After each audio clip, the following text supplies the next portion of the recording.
मेरी मिट्टी से अब कूजे नहीं कशकोल बनते हैं। ए कूजागर इजाजत दे, मैं इस मिट्टी से तेरे चाक पर सोने की 2 आंखें बनाता हूँ कि तुझको कुछ दिखाई दे। जहाँ लोगों ने खुद अपनी अना पाँवों से बांधी हो, तो क्या वो दौड़ सकते हैं? चरागों में लड़ाई थी, चरागों में लड़ाई थी कि किसने रोशनी कितनी बनाई थी।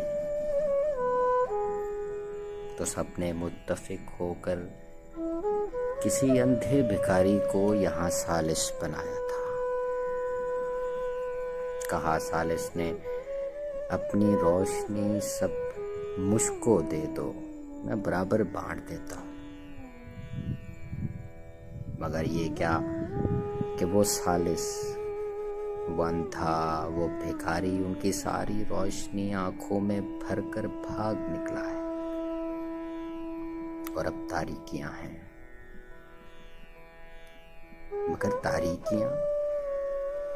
मगर तारीकियां कुछ देर अपना रक्स करके बैठ जाएंगी।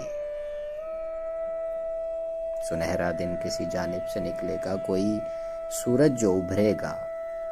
मेरी खिड़की से तुम पर्दा हटा देना, मैं उठ जाऊंगा, सोने दो।